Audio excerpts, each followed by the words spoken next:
सम्भाषणसन्देशसंस्कृतमासपत्रिकायां प्रकाशितानां बालकथानां ध्वनिप्रसारणम् इदं बालमोदिनी इति।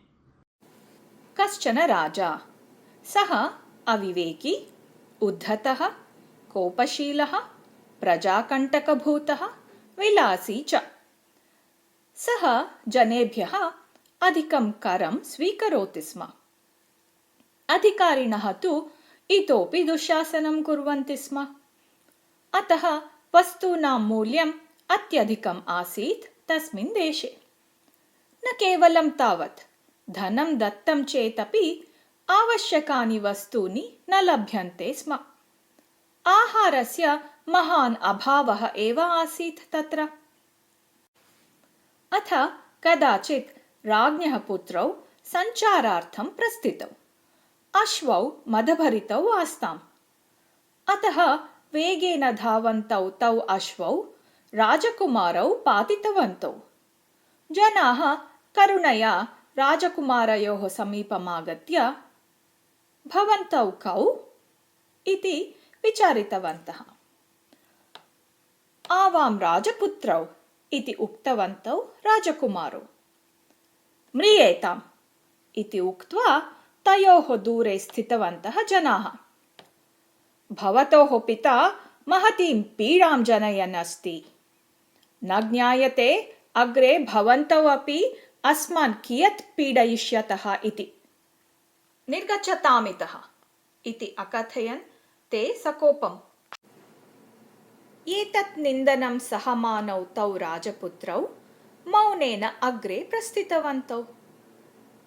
पथि मदोन्मत्तः वृषभः कश्चन बालमेकं शृङ्गाभ्यां तुम्फित्वा व्रणितम् अकरोत्।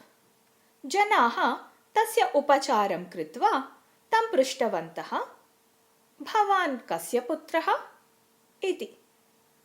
पूजार्थं यः पुष्पाणि वितरति तस्य पुत्रः अस्मि अहम् इति उक्तवान् सः बालः।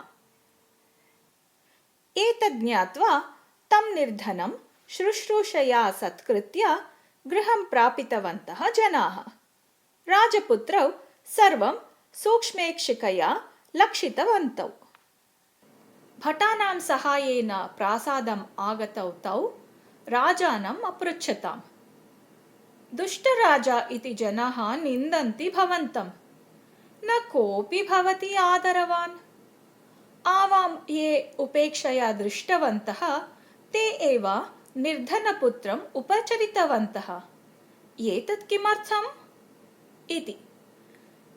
एतत् श्रुत्वा राजा खिन्नः। जनानां प्रीतेः सम्पादनार्थं सः तस्मिन् एव दिने प्रयत्नम् आरब्धवान्। जनाः कष्टनिवेदनं कुर्वन्तु, परिहारञ्च प्राप्नुवन्तु इति सर्वत्र घोषणाम् अकारयत् सः। स्वयं राजा जनसमीपं गत्वा कष्टपरिहारार्थम् उद्युक्तः। विवेकेन शासनपरिष्कारं कृत्वा सः श्रेष्ठः राजा इति ख्यातः जातः। स एव चालुक्यचक्रवर्ती षष्ठः विक्रमादित्यः।